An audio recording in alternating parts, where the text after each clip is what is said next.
Foi assim como ver o mar, a primeira vez que meus olhos se viram no seu olhar. Não tive a intenção de me apaixonar, mera distração, e já era momento de se gostar. Quando eu dei por mim, nem tentei fugir do visgo que me prendeu dentro do seu olhar. Quando eu mergulhei no azul do mar, sabia que era amor que vinha pra ficar. Daria pra pintar todo azul do céu, dava pra encher o universo da vida que eu quis pra mim. Tudo que eu fiz foi me confessar, escravo do teu amor, livre para amar. Quando eu mergulhei fundo nesse olhar, fui dono do mar azul, de todo azul do mar. Muito boa noite, meu amigo, minha amiga de todas as partes. Uma live muito especial, preparada com muito carinho. Quero meditar, refletir com vocês hoje, nessa 14ª live do percurso. Talvez quem passou pelas belezas de músicas, de composições dos anos 80, se recorda bem dessa canção do Flávio Venturini, que foi regravada por tantos artistas brasileiros, bandas como Roupa Nova, 14 Bis. Então é com essa canção que eu quero acolher cada um hoje com muito carinho, nesse espaço fraterno que a gente está criando toda quarta-noite. Foi assim como ver o mar, a primeira vez que os meus olhos se viram no seu olhar.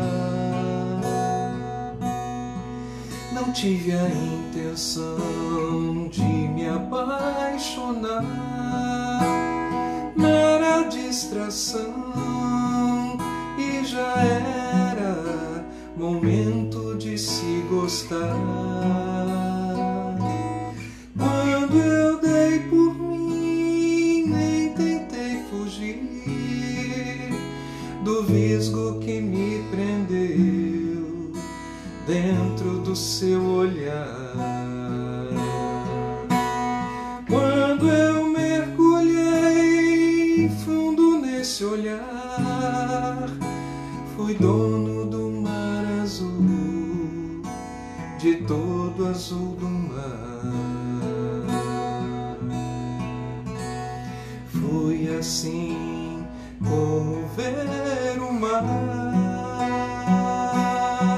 foi a primeira vez que eu vi o mar. Daria pra beber todo azul do mar, onda que vem azul, todo azul do mar. Foi quando eu mergulhei no azul do mar. Daria pra beber todo azul do mar.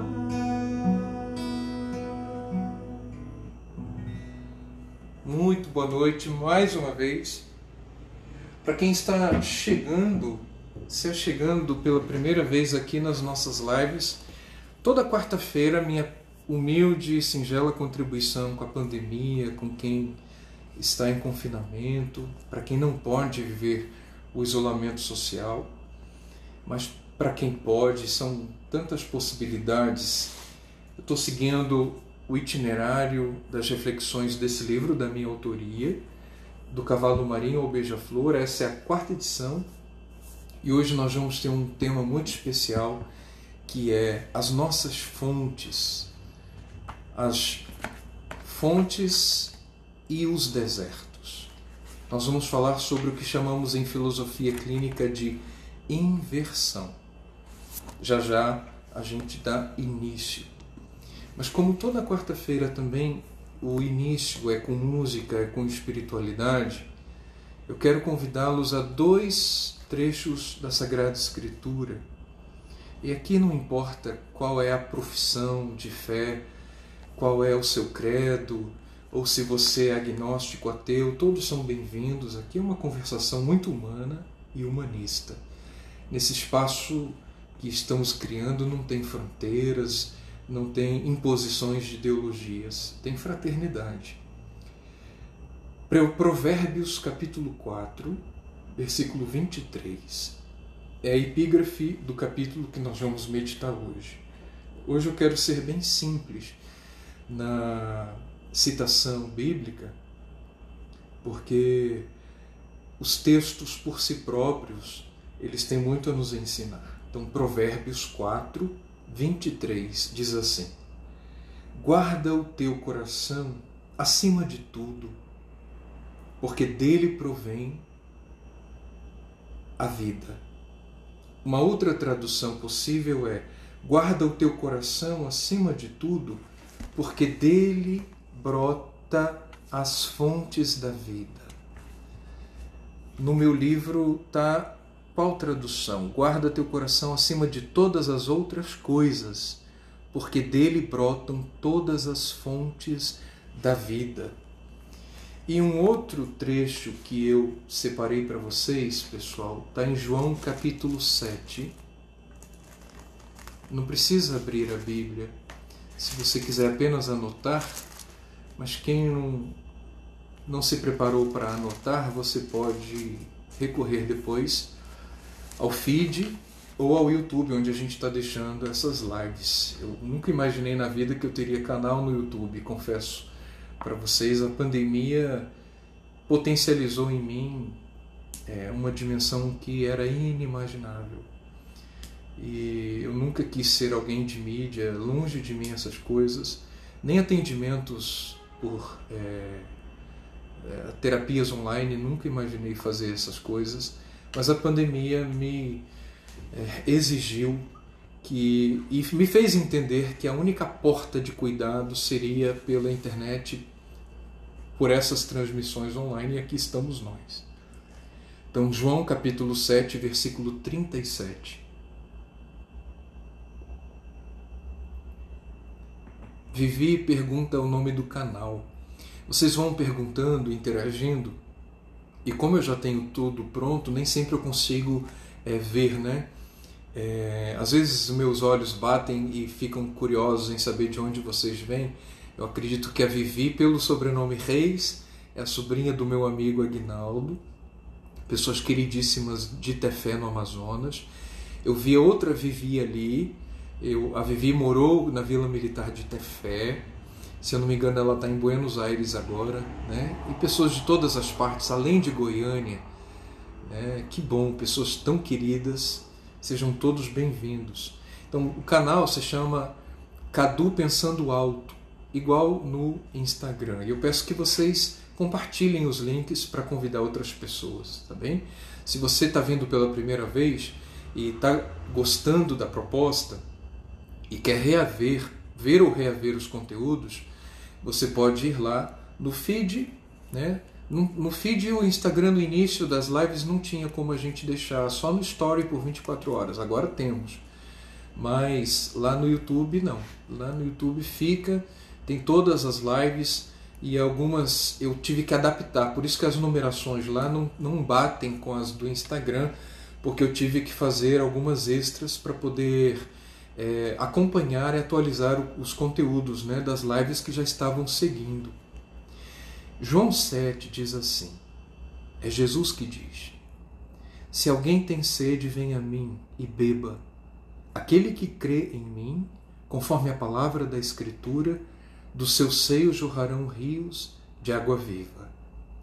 Vejam aqui, amigos e amigas, que tanto em Provérbios quanto em João, mantém a ideia do seio, do peito, do coração, né? Eu coloquei essa camisa do Superman por coincidência. Não tem nada a ver com as lives anteriores em que eu usei metáforas de filmes e a última foi a do Batman, né? Então eu gosto também do Superman, mas não foi proposital não. Do coração humano, do interior humano, do seio humano é que Jesus está dizendo que podem brotar fontes de vida, fontes de existência. Só que podemos encontrar fontes inautênticas. E a reflexão de hoje é exatamente essa. Quais são suas fontes? Hoje nós vamos concluir a primeira parte do livro. A primeira e a segunda edição não tinham esses compartimentos. Aí eu mudei de editora e essa nova editora, a editora Michelis, ela sugeriu dividir o livro em 3 partes. Então hoje nós estamos concluindo a primeira parte do livro que encerra a maior parte das reflexões do aspecto depressivo, do aspecto de falência. Então o livro ele não tem um rigor, uma exigência de você lê-lo em ordem cronológica. Eu trabalhei em cada capítulo temas que foram vivos para mim na depressão. Tá? Então hoje nós estamos concluindo essa primeira parte e vamos falar das fontes e dos desertos da vida. Eu só queria recordar que aquilo que eu compartilho, que foi importante, que foi nutritivo, que foi potencializador no meu processo, pode não servir para você. Nós chamamos em filosofia clínica de submodos. E o que faz a terapia em filosofia clínica ser artesanal é justamente porque nós não trabalhamos com massas, nós não trabalhamos com coletividades no sentido científico. Nosso conceito não é de subjetividade, mas é de singularidade. E cada pessoa, por ser única, ela evoca a necessidade de tecermos para ela uma terapia única também. Então, para cada pessoa a terapia vai ser de um jeito. Então, o método é exatamente adaptar os submodos que a pessoa já traz em si e vamos usar os submodos dela com ela mesma.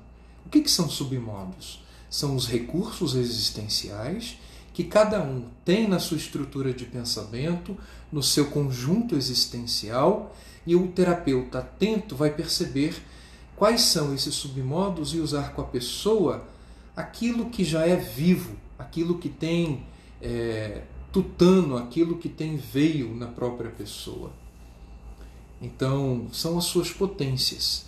Nós vamos mapear numa pessoa o que é potência e o que é falência. Podemos brincar com algo da nossa contemporaneidade, que é quais são os seus postos de gasolina? Qual é o seu posto Ipiranga existencial? Pode ser que aquilo que serve para mim, eu vou falar de algumas fontes, não sirva para você. Pode ser que o que sirva para você não sirva para mim. Né? Então aqui é uma conversação. Então você vai fazer o discernimento. O que pode te ajudar e o que não pode. O que conversa com você e o que não conversa. Tá bem? Então quais são seus postos existenciais autênticos? Pode ser que um carro seja movido a álcool e você ponha gasolina nele.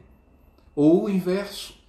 Pode ser que uma pessoa seja movida a livros e você queira nutrir ela com música. Pode ser que uma pessoa seja movida a música, mas música clássica, e você dê para ela sertanejo. Ou uma pessoa que é movida existencialmente a rock and roll e você queira dar para ela cantos gregorianos. Então, cada pessoa tem suas bases, tem suas fontes. No meu caso, já que eu estou testemunhando a minha história e através da minha história conversar com você, e eu sou aqui apenas uma desculpa para que você se veja. Algumas pessoas, quando entram em depressão, elas entram em falência existencial.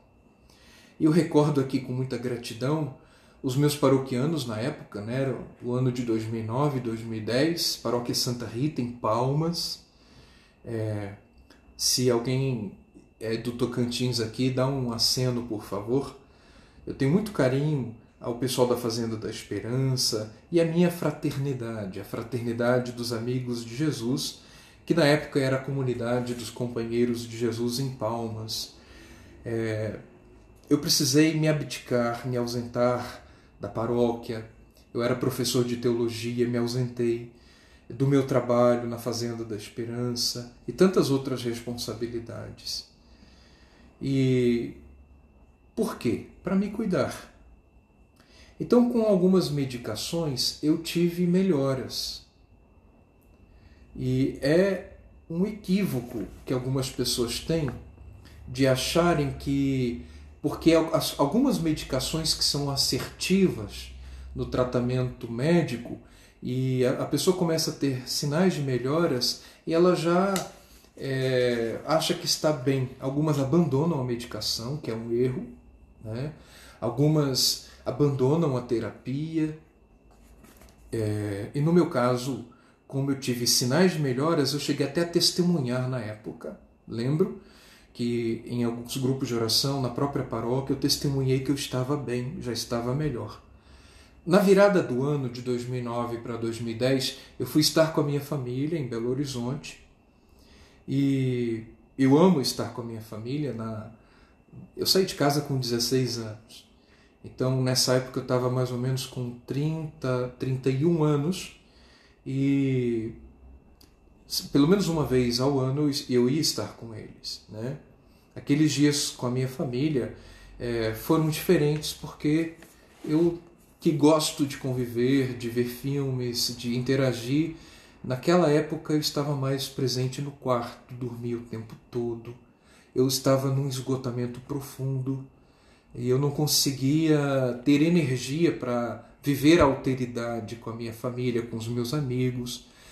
Eu morava no Tocantins e minha família em Minas Gerais, em Belo Horizonte. Eu sentia muito sono. Então eu levantava e com muito esforço só para a hora das refeições. E foi a minha irmã Luciene, que é psicóloga, que interagiu comigo. Ela disse: mano, você não está bem. Você quer fazer terapia? E aquilo durou, eu lembro que alguns segundos, mas em mim parecia uma eternidade aquela reflexão, aquela pergunta. Fazer terapia? Como assim? Eu hesitei em responder. Eu acho que durou alguns segundos no relógio cronológico, mas no relógio da alma repercutia. Como assim? Na verdade, eu não sabia o que responder. Os segundos ficaram longos, o raciocínio começou a tentar encontrar respostas, deixar trabalho, deixar paróquia, deixar as aulas, deixar as coisas que gosto de fazer, meu trabalho na Fazenda da Esperança, deixar a coordenação da fraternidade no Tocantins, me ausentar de tudo, me ausentar dos amigos, sair da rotina.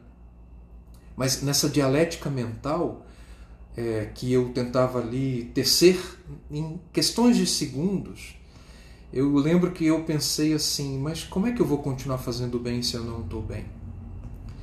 Tudo isso passou na minha mente brevemente, eram segundos, como eu já falei, e a minha resposta foi olhar para ela e dizer: mana, eu aceito fazer terapia. Eu lembro que ela entrou com recursos ali na TIP Clínica, onde ela trabalhava, e eu ainda fiquei hesitante. E eu conversei com o meu amigo Marcos Paulo. O Marcos Paulo trabalha em Brasília, ele é padre, ele é capelão militar, e ele falando nele está aqui, o Marcos Paulo, o padre Marcos Paulo, é um grande amigo, um querido amigo, e eu tenho uma imensa gratidão, uma eterna gratidão ao Marcos. E eu lembro que eu conversava por telefone com o Marcos, e eu disse: Marcos, Contei o que estava acontecendo dentro de mim, o meu medo de se afastar da paróquia, o meu medo de me afastar, de estar com a família, de não saber quanto tempo duraria aquela terapia, de quanto tempo eu estaria ausente, e se eu retornasse. Então eram muitos receios. Então, depois de relatar todo o meu quadro, os meus conflitos para o Marcos Paulo, diante da difícil decisão de aceitar, ele sabiamente, o Marcos tem umas tiradas, assim, uns insights que é muito interessante, né? Ele tem todo um arcabouço teórico, né? Como teólogo, como psicanalista, mas também como amigo, como ser humano. E o que ele me disse na hora foi lá no fundo: Cadu, quando a gente se perde no caminho, precisamos voltar às fontes. Precisamos voltar às nossas origens. E a sua origem é a sua família. Vai te fazer bem. E foi muito assertivo dele me dizer, e foi muito assertivo da minha parte escutar o conselho dele como amigo. E vai ter dois capítulos só para falar de amizade, e como a amizade ela também é uma fonte terapêutica. E assim eu fiz. Voltar às fontes. Esse passou a ser então o meu empreendimento naquele período de 2010.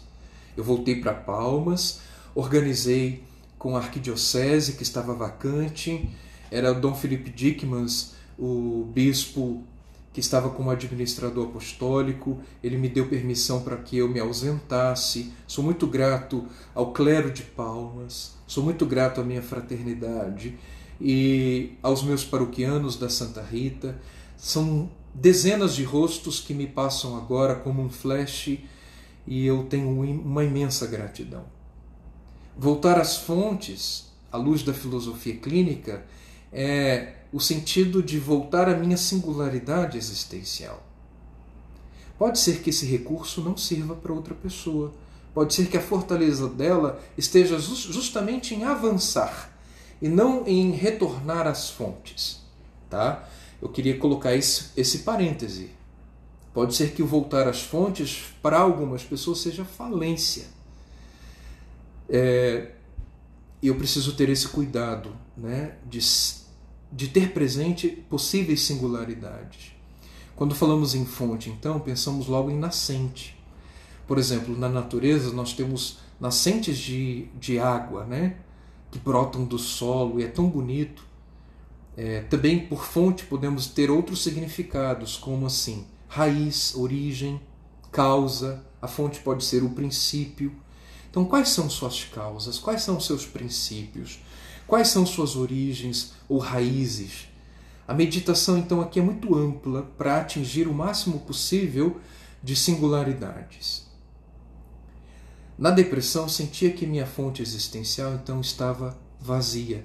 Eu estava longe de mim próprio.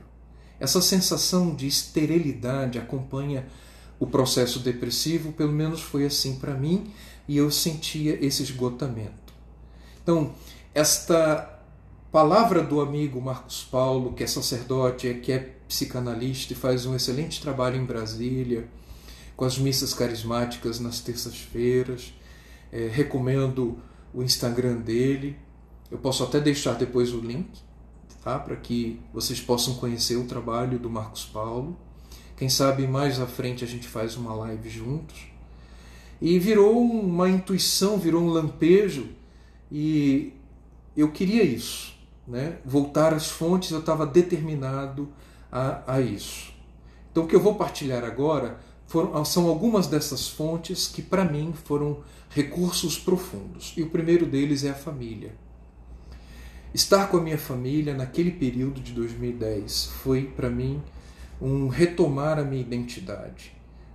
Na fenomenologia da nossa historicidade, é possível que os relatos das experiências em família contenham os registros mais preciosos para conhecer quem somos e termos condições a mais para decidirmos os seres humanos que queremos nos tornar. O grande Shakespeare dizia que nós temos muito mais dos nossos pais do que o que nós imaginamos. Será? Com a filosofia clínica, nós não universalizaríamos tal teoria de Shakespeare, o grande poeta inglês. Algumas pessoas conseguem ir muito mais além dos padrões da família em suas trajetórias. Com a família, podemos viver todo tipo de experiência. Viver o processo terapêutico morando com a família foi muito bom para mim, mas pode ser que para outras pessoas em estados como esse seja a pior coisa a ser feita. As histórias de família são as mais diversas possíveis. Para uns, a família é um ambiente de ternura, de amizade, de reciprocidade. Para outras, pode ser um ambiente de grandes conflitos, de inimizades, de profundas mágoas, de rancores. Para uns, a família pode elevar o padrão e a excelência da qualidade emocional. Para outros, não. Pode ser que, com o contato com a família, pode desencadear coisas inesperadas. No seio familiar podemos ser amados, aprender a amar e viver frustrações entre o ideal e o real. Eu queria que meu pai e minha mãe fossem assim, já não são. Podemos querer seguir seus exemplos ou ter uma profunda desidentificação com o pai e com a mãe. Podemos na família viver uma atmosfera de comunhão ou de competição. Tem famílias que eu conheço que são profundamente competitivas. Eu não faço essa experiência com a minha família. Na minha família a gente não vive Olimpíadas, a gente vive assim. Nas férias de janeiro esse ano, alguém teve a feliz ideia de comprar um quebra-cabeça de 1000 peças. E a gente alugou uma chácara, isso foi bem antes da pandemia. Eu até estava comentando com a minha mãe, que está fazendo isolamento social comigo, como foi muito feliz essa ideia que a minha irmã Renata teve, insistiu com a Luciene, da gente alugar uma chácara, e ficamos ali uns 10 dias juntos no mês de janeiro. E um dos passatempos foi esse, de ouvir música, cozinhar junto, montar o quebra-cabeça, e foi muito bacana. Então, só que tem famílias que têm experiências assim, de competição. Eu conheci uma família em Fortaleza que a geladeira era cheia de compartimentos. O danoninho do fulano, a cerveja do cicrano. E vocês sabem assim. Então, a fonte da família, que para mim foi potencial, foi potencializador, foi um posto Ipiranga para mim, pode não servir para você. Então, para mim, volto a dizer, para mim, o retorno à minha família naquela licença médica, depois de ter saído de casa há mais de 15 anos, foi importante para entrar em contato com a minha criança interior. Vivi, o meu livro não tem PDF, mas a gente pode conversar depois em particular, tá bem? Hoje eu entendo que estar doente deu a mim a oportunidade naqueles meses de estar mais perto deles. Mesmo limitado, prestei mais atenção em cada um. Como eu saí de casa com 16 anos, eu só voltava nas férias uma vez por ano. Então, prestar atenção no jeito cuidadoso da minha mãe, no zelo dela pela casa, a preocupação que ela tem com cada filho, com cada neto. Na época tinham nascido as primeiras netinhas, a Letícia e a Sara. O Miguel ainda não tinha nascido. O Paulo Gustavo já estava lá no Maranhão, sempre tentando minimizar os conflitos, o meu pai prestando atenção no jeito dele, o pai-avô cuidadoso, o pai-avô que acordava cedinho para fazer mingau para as netinhas, e ele saboreando, babando as netinhas, o jeito de cada irmã, o jeito da Ini, o jeito do João Batista, ele gosta de ser chamado de JB, o jeito da Luciene, o jeito de cada um, e o jeito das minhas sobrinhas que eram bebês na época. O espaço familiar possibilitou para mim voltar a mim próprio com o Cadu que eu sempre fui e que estava adormecido, o Cadu criança. Então, aquele período de cuidado que eu estava ausente do Tocantins e com a minha família em Belo Horizonte me deu essa oportunidade de rever o quanto meus pais influenciaram na formação da minha individualidade. Isso foi fundamental. restaurar na convivência com meus pais e meus irmãos alguns valores, inaugurar novos valores pelas descobertas do período. Tá? Como fugia de pensamentos complexos, além dos filmes, recordo que foi muito saudável ajudar minhas irmãs a cuidarem das minhas sobrinhas. Então, brincar com elas devolveu para mim a via do lúdico. Né? O lúdico foi muito terapêutico. Eu até gosto de brincar assim em família e dizer que a Letícia e a Sara, recém-nascidas, foram minhas primeiras terapeutas. Né? Foi muito bom para mim estar com elas. Onde existe divertimento, existe força vital. Alguns teóricos defendem esta ideia. Para alguns teóricos, o contato com a criança interior, e aqui eu estou falando de Rollo May, sempre estou citando Rollo May e James Hollis, além de Lúcio Pachter, é claro. Precisamos entrar em contato com essa criança, eles defendem essa ideia, e saber o que ela deseja. Entrar em contato com a criança interior não significa nos tornarmos infantis, mas recuperar a espontaneidade interior reprimida e condicionada, integrá-la ao adulto que nos tornamos. Não teremos apenas uma única criança interior, talvez ferida, assustada, codependente ou com sua compensação recolhida, mas sim um grande número de crianças. Talvez um jardim de infância em nós. O palhaço da turma, o artista, o rebelde, né? Talvez todos esses tipos de crianças habitem em nós, uma mais que a outra, né? Uma característica talvez prevaleça mais do que a outra. Praticamente todas foram negligenciadas ou reprimidas, e para quem é junguiano, a terapia consiste em ligar a consciência com essa dimensão de sombra e vivenciar o processo de individuação. E para eles, esses terapeutas, a metade da vida traz, em geral, uma crise, a crise do meio. E como placas tectônicas, algumas pessoas entram em crise com seus 35, 40 anos. A filosofia clínica ela não universaliza nenhuma teoria, mas estamos aqui em conversações. Né? Jesus diz no Evangelho que o reino dos céus é daqueles que se parecerem com as crianças. Não está no meu livro, mas eu posso acrescentar aqui aquele episódio no Evangelho de Lucas, onde ele vai, a pedido do pai, Jairo, curar a sua filha que está de cama, e a menina tem 12 anos, Talita. E na trajetória, uma mulher que há 12 anos sofria de fluxo de sangue, com hemorragias, ela gastou muito dinheiro com médicos, com terapias, mas ela era uma amaldiçoada pela sociedade, mal vista, pelos limites da cultura religiosa da época. E ao ouvir falar de Jesus, ela pensa: se eu tocar ao menos na orla do seu manto, eu vou ser curada. E ela, permanecendo no anonimato, no meio da multidão que acompanhava Jesus até a casa de Jairo, ela toca na orla do manto e ela sente uma força. Jesus para no meio da multidão e diz: quem me tocou? E alguns discípulos no Evangelho de Marcos até perguntam: como assim quem me tocou? Né? E ele, Jesus, diz: uma força saiu de mim.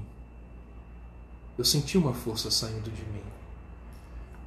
E aí, provavelmente aqui tem uma grande pedagogia, porque a mulher, com muita timidez, com muita vergonha, talvez chorando, disse: foi eu, Senhor, que toquei. E aí ele diz para ela que a sociedade da época chamava de maldita, a considerava uma marginal. E Jesus coloca ela no centro do olhar da sociedade e diz: minha filha.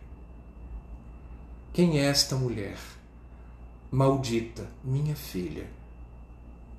A tua fé te curou, vá em paz.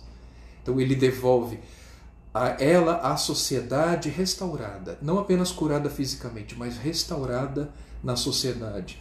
Enquanto isso acontece, emissários da casa de Jairo chegam lá e dizem: não incomoda mais o mestre, a sua filha morreu. E é interessante a atitude de Jesus, que diz: ela não morreu, ela está dormindo. Olha que interessante.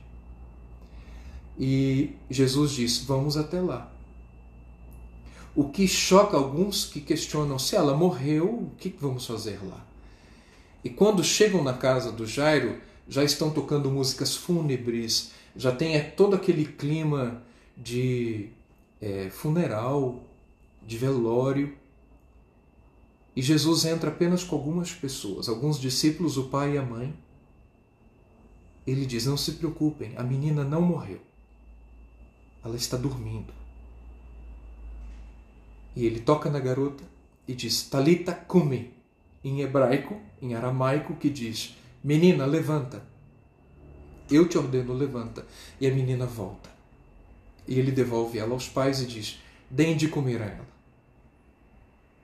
Uma possível leitura desse evangelho, uma ousada hermenêutica com viés mais terapêutico, poderia ser, muitas vezes, para curar o adulto que nos tornamos, precisamos fazer contato com a criança em nós.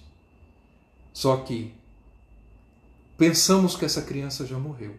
E Jesus diz, a criança não morreu, a criança está dormindo. E quando você desperta a criança, Jesus diz, deem de comer a ela. Deem de nutrir a ela.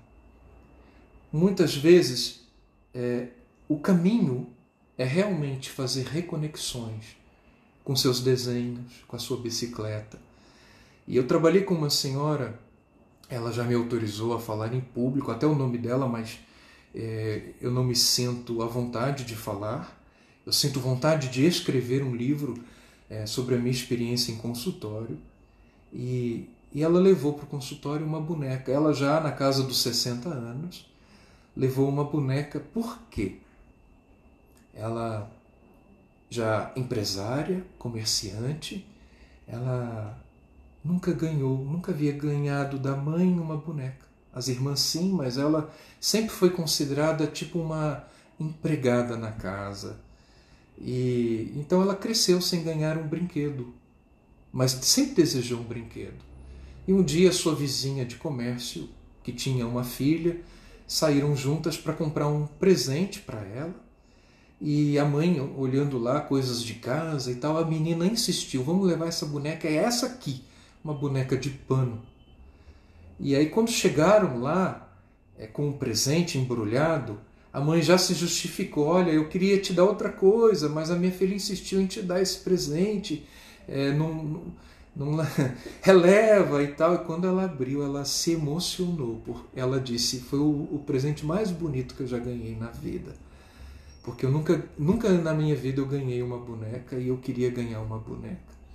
E eu pedi que ela levasse ao consultório, foi tão bonito esse momento. Então você, caro adulto, homem feito, mulher feita, né? Com todas as forças, com todos os currículos, com toda a sua experiência de vida, talvez com seus cabelos brancos, o que você fez com o teu menino, com a tua menina?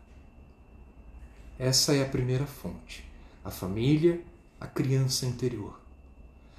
A outra fonte são os amigos, mas eu não quero gastar muito tempo falando da amizade, porque 2 capítulos do livro eu vou dedicar à amizade e vai vir adiante. Mas como diz a Bíblia, quem encontrou um amigo encontrou um tesouro, e há uma dimensão terapêutica. Quem acompanha o meu Instagram viu que eu postei lá no Dia do Amigo, né, o dia 20, que a amizade tem uma força terapêutica incrível, e eu sou muito grato a tantos amigos de tantas partes que foram essa expressão do rosto amigo de Deus na minha trajetória. Com eles eu pude tirar máscaras, rir, chorar, desabafar angústias, costurar esperanças, amigos que emprestaram olhares, amigos que me ajudaram a ver belezas onde eu não conseguia ver, mesmo em mim, né? Belezas em mim que eu não conseguia mais ver. Então o tema da amizade vai ficar mais para frente para a gente trabalhar com muita calma. Terceira fonte, a terapia, claro. A terapia e a terapias, vamos falar no plural, há muitos tipos de terapias, de psicologias. Há psicologias comportamentais, né? Há psicologias mais humanistas, fenomenológicas, existencialistas, da análise, a Gestalt, o psicodrama, a abordagem centrada na pessoa, de Carl Rogers. A minha especialização em psicologia foi em Carl Rogers, inclusive, mas na época a terapia que me ajudou, né, que eu conheci através da minha irmã Luciene, né, e depois vou também deixar o link do Instagram da minha irmã, tá, para quem se interessar. Na época foi a abordagem direta do inconsciente, uma terapia que surgiu de uma gaúcha, já falecida, a doutora Renate Joyce. É muito interessante essa questão da terapia e o método deles, até onde eu entendi, foi acessar o inconsciente de modo consciente, com todas as simbologias que isso traz. É claro que assim, muitas psicoterapias ou análises como a psicanálise vão fazer com que a gente acesse registros do nosso passado. Nós podemos mudar o passado? Não podemos mudar o passado, mas podemos mudar o registro do passado. Aqui eu quero apenas colocar que há psicoterapias que vão voltar ao passado e fazer retrospectivas. Outras terapias vão focar no futuro e fazer prospectivas. Por isso que algumas pessoas vão em alguns terapeutas e não se identificam com algumas abordagens. É bonito esse leque de possibilidades de terapias. A humanidade ela é muito rica em possibilidades. Então, naquela época, visitar minhas memórias, os registros das minhas memórias, fazer enraizamentos negativos, mudar os registros, né? Teve uma experiência que eu fiz de uma memória com meu pai, que eu já comentei aqui, que foi incrível, né? Nessa abordagem. Eu estava justamente com a lancheira do Superman, chorando porque era o meu primeiro dia de aula, e meu pai se agachou, ele estava com a farda porque nós morávamos em Aragarças, na Vila Militar, e aqui no interior de Goiás, divisa com Mato Grosso. Ele tinha uma máquina fotográfica, eu tenho essa foto até hoje, e eu sempre registrei assim, meu pai é tímido, meu pai não é muito de falar e tal, mas a terapeuta ela foi tão bacana, tão sagaz, que ela disse, o que seu pai está te dizendo? Eu disse, nada. Ela disse, tem certeza? Nada. Olha nos olhos do seu pai, né? Com todos aqueles recursos da ADI, e quando eu olhei para os olhos do meu pai, naquela terapia, ela disse, o que o olhar do seu pai está te dizendo? Agora eu acho que eu estou entendendo por que simbolicamente eu vim com a camisa do Superman. Porque no olhar do meu pai, naquele momento de refazer o registro, os olhos do meu pai, que sempre foi tímido, que nunca foi de uma linguagem verbal, o olhar dele dizendo, vai dar certo, filho. Esse vai dar certo, filho, foi a modificação do registro naquele momento de terapia. Então, a minha decisão naquele momento de 2010 na TIP foi ficar bem. A retomada de mim mesmo, né?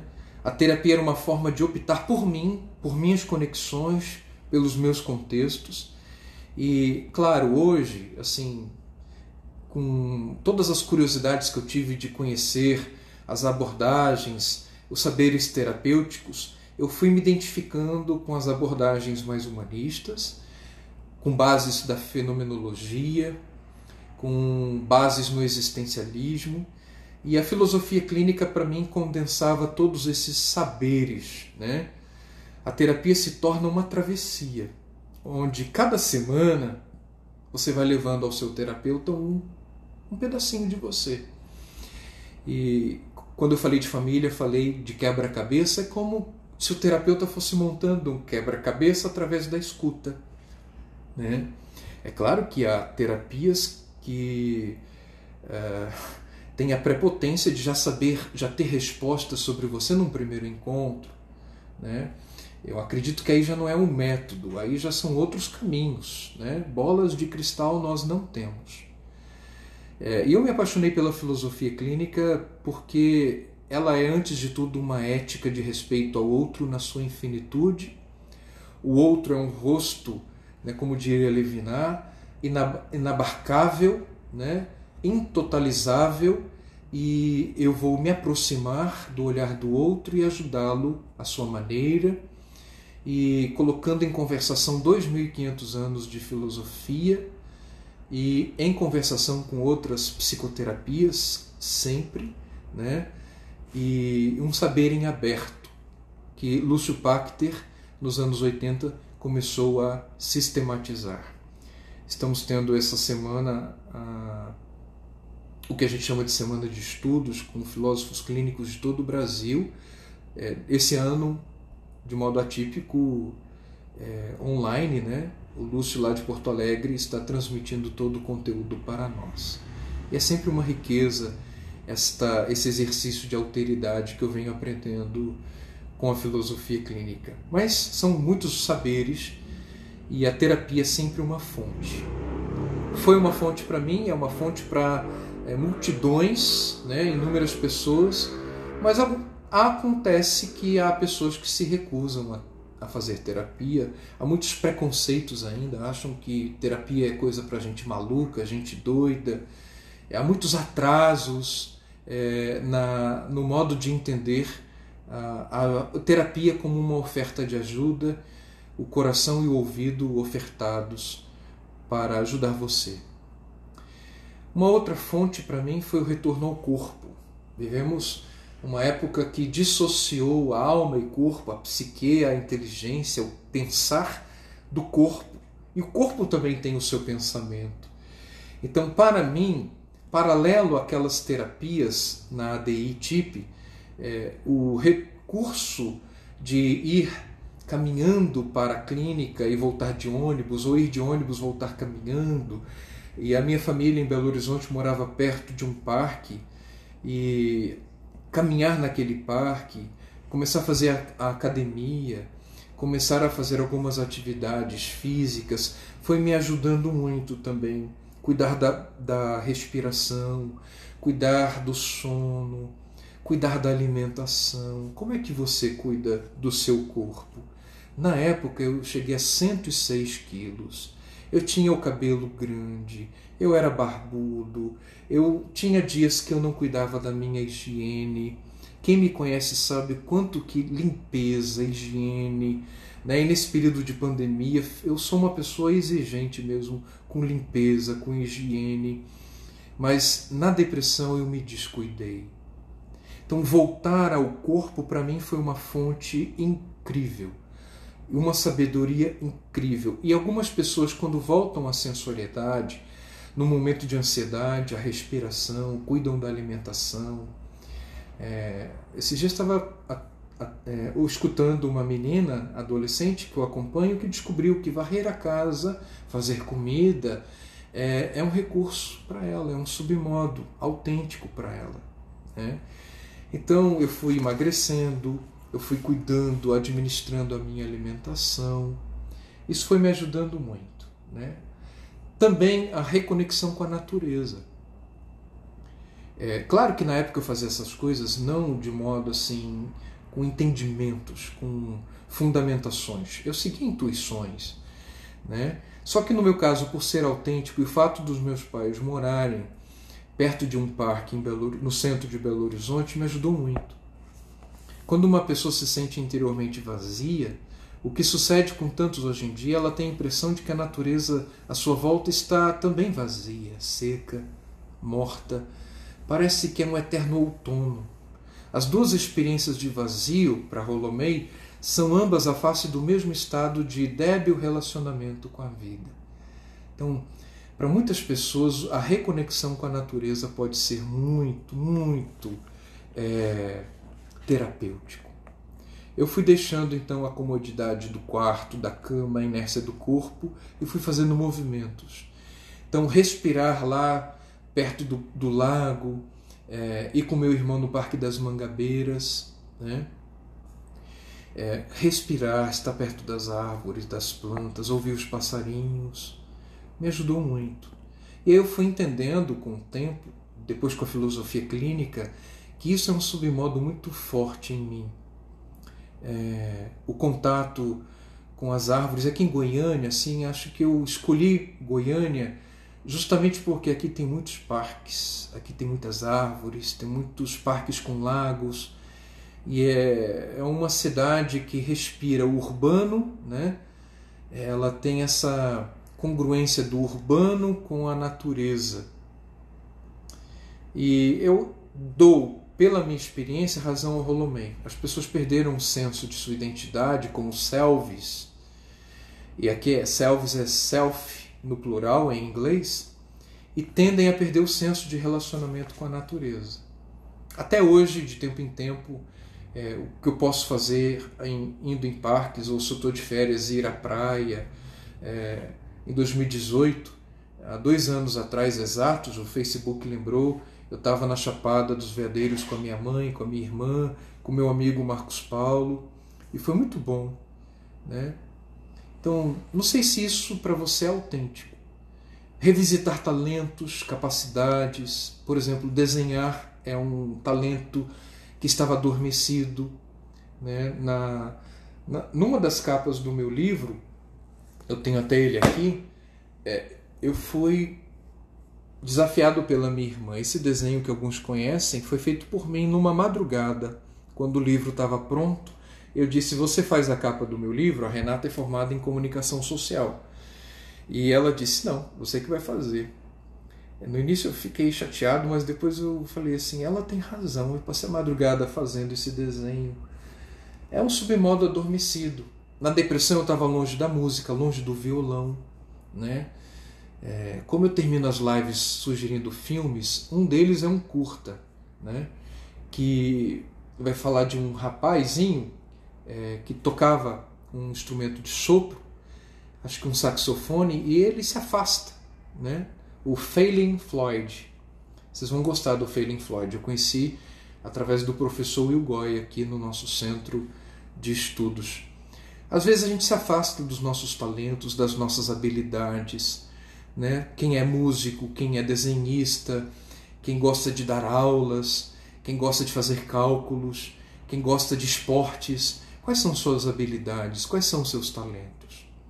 Uma outra fonte foi revisitar memórias, memórias da infância, fotografias. Para mim foi muito bom ter esta fonte. E por último, a espiritualidade, pessoal, que eu trabalho no capítulo posterior com a ideia do deserto, né? Há vários tipos de desertos e nem todas as pessoas estão preparadas para lidar com seus desertos interiores. E aqui eu vou ligar o final desse capítulo das fontes com o início do capítulo posterior. E a epígrafe aqui é do Pequeno Príncipe. O que torna belo o deserto é que ele esconde um poço em algum lugar. É o tema da espiritualidade que eu quero ligar com o tema da solidão. E quando eu falo espiritualidade, eu estou aqui evocando as bilhões de pessoas no mundo inteiro que seguem diversas tradições religiosas, né? Seja o islamismo, o budismo, o cristianismo, o judaísmo, o shintoísmo, espiritismo, né? Várias manifestações religiosas, ou mesmo a espiritualidade dos ateus. Há uma espiritualidade ateia ou agnóstica. E a espiritualidade, ela é um fenômeno humano, e eu sou apaixonado por estudar esse fenômeno humano da espiritualidade. Então aqui eu quero colocar espiritualidade no sentido do que é capaz de religar você como capacidade humana de transcender. É pela poesia, é por uma religião, é pela música, é nos solos de uma guitarra, jogando futebol, basquete, socando um saco de areia no boxe. Qual é a sua maneira de transcender? É contemplando uma paisagem bonita, como que se nós estivéssemos fora da pandemia, provavelmente estaríamos no norte da ilha de Florianópolis, em Ponta das Canas, contemplando no frio aquele encontro do mar, né? Nesse período de inverno tão bonito. Então, cada um tem suas maneiras de transcendência. Para quem tem um sentido religioso, a fonte é Deus, e o religar, que dá origem à palavra religião no latim, é voltar a esse Deus, né? Como o Salmo 86, versículo 7 diz: todas as nossas fontes estão em ti. E o trecho do Evangelho de João que eu li: do seu interior brotarão rios de água viva que correrão até a eternidade. Então a pergunta aqui é: quais são suas fontes? Eu falei de várias delas, mas aqui eu quero devolver você para você. Que relações você tem com a sua família, com amigos, com as suas crenças, com os seus dons, com seus talentos, com suas memórias? Quais são as experiências que nutrem você? Né? Numa metáfora assim que podemos brincar, qual é o seu posto Ipiranga? Lembremos que tem pessoas que são obesas ou mesmo acima do peso, mórbidas, são bem gordinhas e estão desnutridas. Sim, tem pessoas, os nutricionistas podem confirmar isso, tem pessoas que são gordas e desnutridas. No mundo psíquico também acontece isso. Muitas vezes nós estamos muito cheios de elementos que não são nossos. A gente vê qualquer programa de TV, escutamos qualquer música, não cuidamos do ambiente, não cuidamos do nosso pensamento. Estava assistindo outro dia um vídeo no YouTube do Lúcio Bacter falando sobre como cuidar do pensamento. Nós não cuidamos do pensamento. Como que você cuida da sua estrutura de pensamento? E eu termino com essa reflexão breve sobre desertos. O voltar para si. Tem pessoas que têm medo de ficar com elas mesmas e nessa pandemia, então, no isolamento social, às vezes, isso pode ter ficado em evidência. Tem pessoas que estão o tempo todo com outras porque elas têm medo de estarem com elas próprias. Então, foi até com a Ieda, que foi cofundadora comigo, da Fraternidade dos Companheiros de Jesus, era o nome que tínhamos na época, hoje é Amigos de Jesus. Num retiro com a Ieda, ela fazia distinção entre o silêncio do cemitério e o silêncio da sementeira. O silêncio do cemitério ele é estéril, ele não produz nada, mas o da sementeira é um silêncio fecundo. É o silêncio dos místicos, é o silêncio dos filósofos, é o silêncio dos cientistas que estão no laboratório atrás de uma vacina ou com seus microscópios tentando entender os átomos, as moléculas, ou aparelhos muito sofisticados para entender um mundo menor do que os átomos, o mundo das relações das partículas, das energias, enfim. O que é solidão para você? Então tem solidão que potencializa e tem solidão que leva a gente à falência. Existem essas duas. A linguagem criou para a palavra solidão, para expressar a dor de estar sozinho. Mas há uma outra linguagem, que é a palavra solitude. A dimensão positiva da solidão é a solitude. Então, aqui fica essa reflexão na finalização. Muitas vezes, para estar com os outros, vai se fazer necessário você aprender a estar com você mesmo. E isso exige coragem, a coragem de estar só, a coragem de não é de dizer eu não preciso de ninguém, mas é a coragem de você entender que estar com você também é alteridade, que estar com você exige a coragem de vencer o medo, porque muitas vezes a solidão evoca medo, porque a solidão ela traz os fantasmas, ela traz os monstros e os demônios que muitas vezes nós criamos. Então, pessoal, é essa a minha contribuição. Tá? Muito bom estar com vocês e partilhar todas essas coisas. Contem com a minha amizade e até semana que vem, se Deus quiser. Fiquem com Deus.